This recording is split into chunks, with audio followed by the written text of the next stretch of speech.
कहा है इतना जरूरी नहीं है कि प्रधानमंत्री कौन होना, बल्कि ये जरूरी है कि इस इलेक्शन में देश के लिए भारतीय जनता पार्टी नरेंद्र मोदी को शिकस्त जरूरी है। उन्होंने कहा इससे पहले देश में घटक दल बन रहे थे, चुनाव के बाद मिली जीत पे भारतीय जनता पार्टी बैठकर तैयार किया। मौलाना जैन ने दिवाई प्रधानमंत्री कौन होगा, वहीं इंडिया गठबंधन के उम्मीदवार सपा उम्मीदवार विधायक अवधेश प्रसाद ने कहा इंडिया गठबंधन सारे नेता कार्यकर्ता पानी शक्कर की तरह घुल मिल रहे हैं और सभी से मिलकर इस लोकसभा की सीट में भाजपा के सफाया करेंगे। भाजपा संविधान को घटाने की बात कही है, सभी दल के आम जनता मिलकर भाजपा को घटा देगी, इसे संविधान बचाएगी।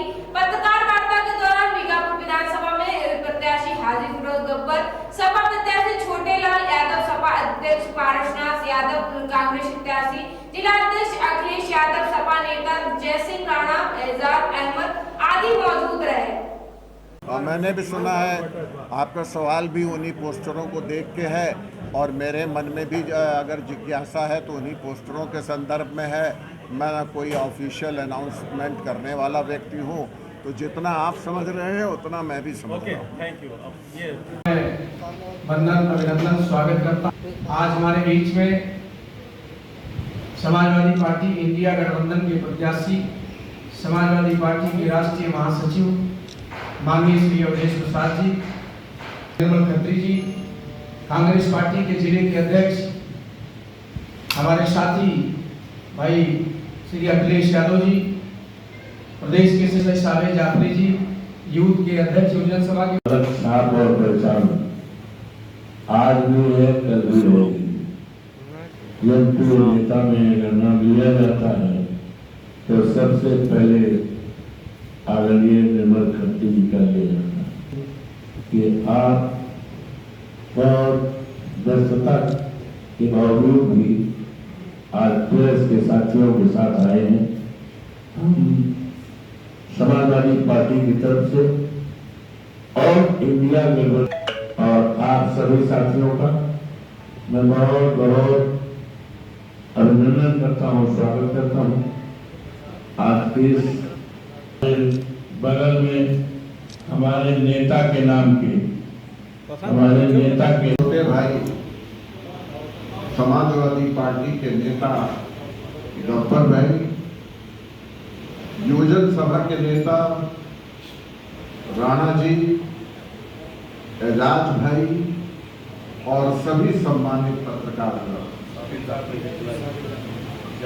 अच्छा जाफरी साहब, मैं अपनी बात मैनिफेस्टो में है।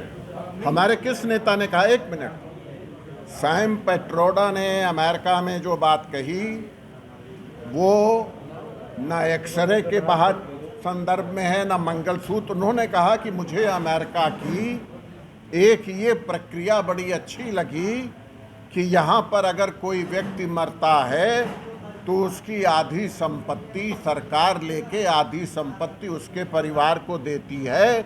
ये उन्होंने अपनी एक राय वहाँ पर किसी भाषण में रखी, ना ये कांग्रेस के मैनिफेस्टो में है, ना कांग्रेस के किसी नेता के भाषण में है, और इसका ऑफिशियली खंडन भी किया गया है कि भले सैम पेट्रोडा कांग्रेस से जुड़े हुए हों, लेकिन ये उनकी निजी राय होगी। और जो कहा भी है उन्होंने कि अमेरिका में ये होता है, वो मुझे अच्छा लगा। दूसरी बात बताएं, देखिए अगर आप इन सारे दलों के मैनिफेस्टो को देखेंगे तो आप देखेंगे 75% चीज़ें तो सब में कॉमन ही दिखेंगी।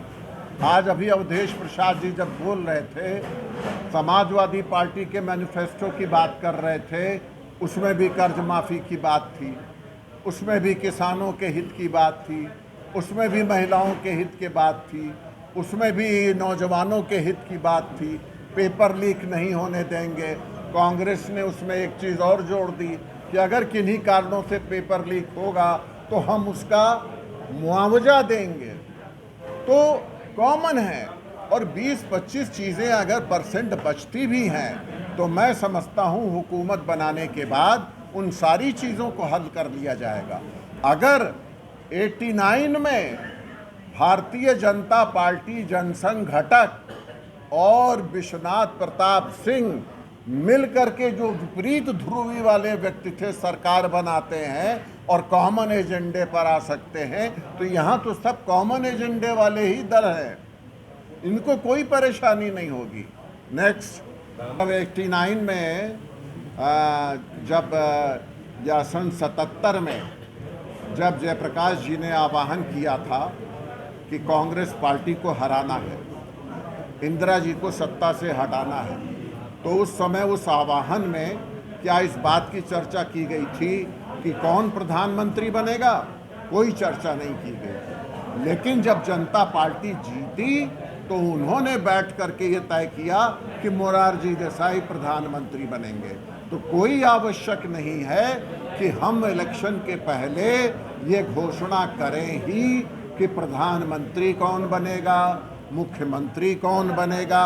और हमारे लिए लक्ष्य प्रधानमंत्री पद उतना नहीं है जितना मोदी को, भारतीय जनता पार्टी को, इस देश को बचाने के लिए शिकस्त देना है। जी बैठे हैं, भाई राणा जी बैठे हैं, और इलाज तो नहीं है, कहाँ है वो? बहुत कम होते रह गए थे, लेकिन सभा पहुंच। और भाई हाजी साहब, जफर भाई और उनके साथी भाई जैन भाई और आप सभी का अभिनंदन और स्वागत।